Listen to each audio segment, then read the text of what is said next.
It would seem that the reports of Kintoki's death have been largely exaggerated. Hello everyone, Soberoni of G&A Reviews here, bringing you a spotlight update for the man who puts the OD in gold, Kintoki. It's been a whole 5 years since I first covered Kintoki way back when this channel was but a wee baby. But with a rate up and a strengthening quest for the big man on the way, I think it's about time that we revisit him and see if he's still worth rolling for. Is Kintoki still the gold standard for all berserkers, or is he more of a lead weight in Caudia's roster? Let's break it down. But before we do, if you're hyped for the new and improved Kintoki, then make sure you click that like button, subscribe, and ring my bell so you can catch all of these servant spotlights as they go up, and you can help out the channel. Also, if you haven't already, consider stopping by a stream. I'm streaming on both YouTube and Twitch now every Saturday at 8 PM Eastern, and I'll also be streaming God of War this Friday at 9 PM Eastern, so whether you have questions about FGO, or if you just want a great community of players to chill with, I hope to see you there. And now, without further ado, let's talk Kintoki. With the release of Heian-kyo in NA, Kintoki will not only be receiving a rate up, but a buff as well. His Noble Phantasm will be upgraded to Golden Spark rank C, which will increase the damage modifier on it considerably, and also inflict Buster resistance down by 30% on an enemy for 2 turns. But a shiny new buff isn't the only thing that Kintoki will benefit from. NA also has a wave of Buster supports incoming that will only serve to make Kintoki even more powerful for future content. So how much will all this support actually do for him? First off, let me start off by saying that in my opinion, Kintoki really didn't need a buff. When break bars were first added to FGO, they did slow Kintoki down, but I never bought into the idea that they made him bottom tier or anything like that. Much like Jalter, he just went from being completely busted to just being top tier. So you can bet that between this buff and the future Buster supports, Kintoki is very much back in OP territory. The NP damage buff is significant, and it gives Kintoki the highest single target NP damage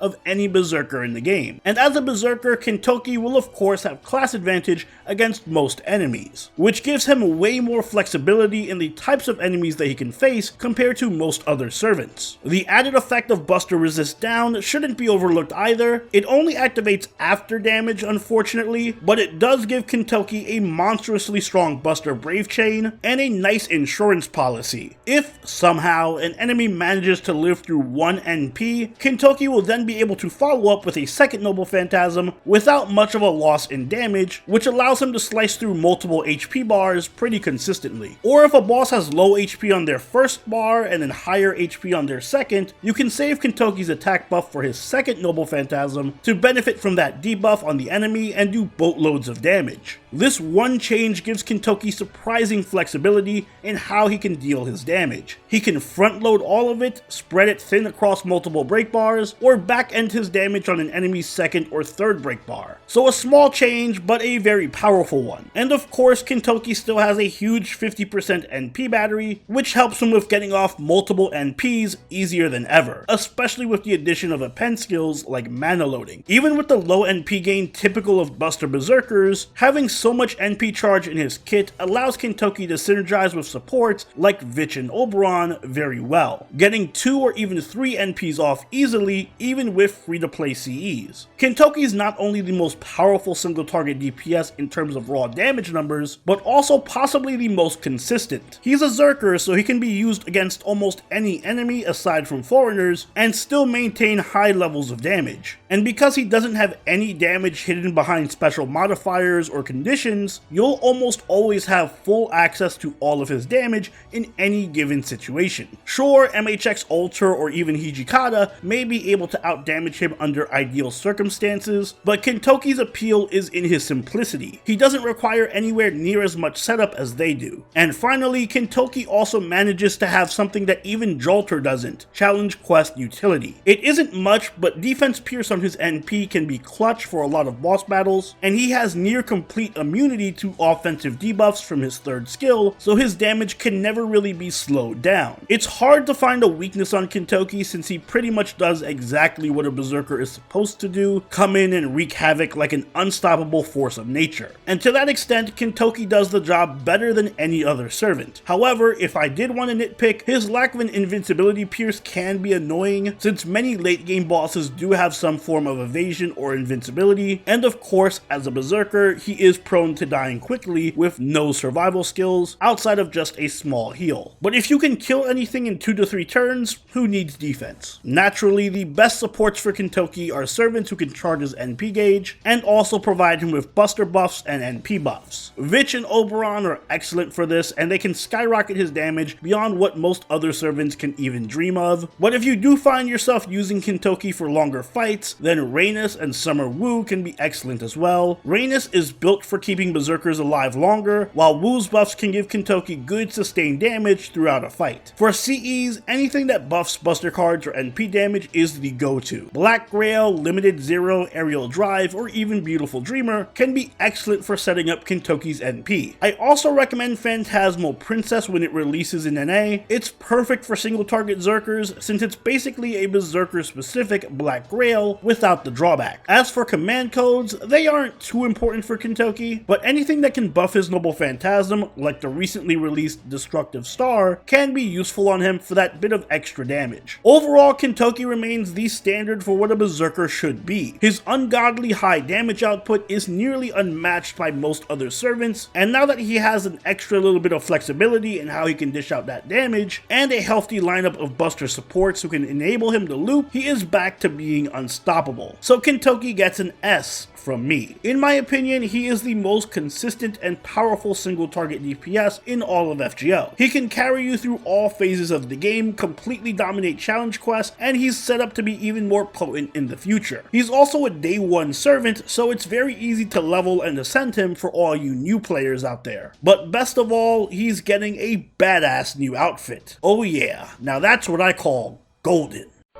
I love gold! And those are my thoughts on Kintoki. Along with Artoria, Emiya, and ironically the other gold servant, I'd say Kintoki is one of those day 1 servants who has aged the best. And he's done it with only 1 buff, which just goes to show how ridiculously OP his design was at launch. But what do you think? Let me know in the comments down below. Also, if you haven't already, do please leave a like if you enjoyed the video, or subscribe if you really enjoyed the video. Follow us over on Twitter, chill with us on Twitch, and join the party on our Discord, all linked in the description down below. And until next time, this is Soberoni, signing out. Later.